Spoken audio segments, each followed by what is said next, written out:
a bit from what they were talking about. Yeah. But that you did portraits when you were starting out. So does that mean you were never an actor / waiter? I was an actor / what would you call it? What was that? It was a caterer. I used to. The one job I had before I was able to get away was delivering food baskets to businesses during lunch in industrial areas around Toronto. So in the morning I'd go into this large kitchen and I'd get all the lunches that had either been ordered or hadn't been ordered and then pile up my car, and then I'd have to drive to all these industrial parks and bring in the food for their lunches. And so I did that for, I don't know, however many months. Oh, and then I did deliver pizzas for probably 2 years, off and on, different places. So you did work in the food industry? As food industry specialist, yes. And I have a question. Which of your movies or TV episodes would you want your kids to watch? Let's see. Nothing too much that I've done is kind of off limits. I don't know if I've been terribly proud of a lot of stuff I've done, but in terms of content, it's not been, terribly racy. Maybe a few, but one of my favorite projects was a pilot I did. My very first pilot after The Bold and the Beautiful, when I was very worried about never working again because I had just done a soap opera, and there's certain expectations or lack of expectations for soap opera actors. And I got a sitcom for Fox, and it was called Nightlife, with a K, like night as in knight in shining armor, Nightlife. And it was kind of a takeoff on The Princess Bride, and so it was a medieval farce.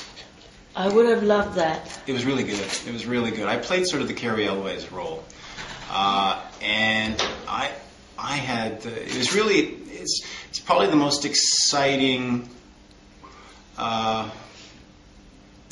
achievement that I very specifically remember in my career. It was my first U.S. primetime pilot, and I was told when I went to network with a couple of other people, it was my first time having gone to network, and it's very, very nerve-wracking, very stressful, and they told me on the spot that I got it. And I was just so excited. It was like that scene in Jerry Maguire when Tom Cruise is in his car and he's got the radio turned on. He's trying to sing along to it as he's just so pumped. I remember very sweet. It was February 14th of 2007 that I got that. And it was such a fun process. Because it was comedy, it was a bit of a new animal for me, and I was worried about it. And truthfully, I was the weakest link in the final product.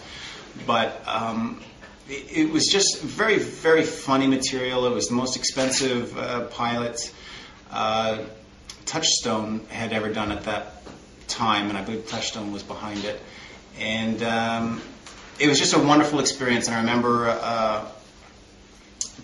stopping myself during that week to try and soak in the moment, knowing that it may not go, and to just really remember the moment and how fun it was. And so that would be fun. My kids will see that at some point. I've kept most things I have somewhere stocked away in the attic, So that's one that would be fun, for them to see.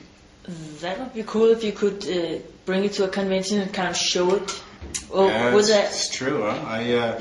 I'd have to get it converted. It's on VHS, I think, somewhere, probably deteriorating in my attic. It's a bad, grainy copy, too, I got. But, it's a good idea. It's a good idea. They should start selling the old pilots. Of course, they wouldn't want to admit that they made a mistake, and we didn't pick that up. Well, that was the second time that pilot had been brought around already. The people behind it were Prudence Fraser and I forget her husband's name. It was Sternin Fraser is their last name, and they were the creators behind The Nanny, and so they were very successful and a hot property at the time, and they had tried selling this pilot 15 years earlier, and I don't know how far they got with it, but then they resurrected it again in '97, and Peter Roth at Warner Brothers had said yes, or no, at Fox, and so they got to air it, then. But no, unfortunately, they only went with one comedy that year, and we weren't amongst them. It was really cool that during this convention I realized that you must be really great doing a comedy. I wish you get one soon. I've always thought I would enjoy doing a sitcom. They're actually coming back right now. This is the flavor of this year for pilot season coming up.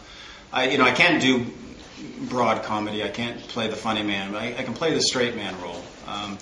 But I really enjoy doing sitcom work, and I've done a fair bit of it. And I did the last season of Sabrina the Teenage Witch, and guest starred in a number of sitcoms over the years. But it's a very good lifestyle for families. The hours are not long. It's only Monday to Friday in the same location.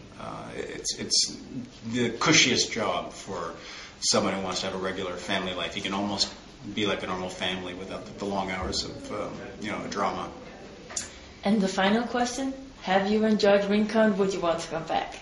Yeah, well, I've absolutely enjoyed myself. I worry that we're flogging not a dead horse. I mean, it's still a new show over here in Europe, Blood Ties, but it's 4 years ago now for us, and I don't want to feel like I keep leeching onto something from my past. I'd like to be something new, so I would absolutely love to come back to RingCon. I don't know if I want to do it for Blood Ties, though. Again, hopefully there'll be something new that is relevant for fantasy, and that I can do it then. But yeah, I can't commit yet if I would do it again for just Blood Ties. It's after a while you feel like come on, I got to do something else.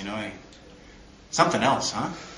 Think about the Star Trek people. They still. Well, see, yeah, but I don't know if they really enjoy it either after all these years. They do it because they make money, but I'm sure they would love to be promoting something else. Yeah, but we'd like to see you again next year. Well, let's just hope it's for something else then. I'll get a great pilot this year. It'll be some sci-fi fantasy thing, and then I'll be flogging that. Please flog it. Yeah. Well, thank you for the interview. Yeah, thanks. Anytime. Thank you.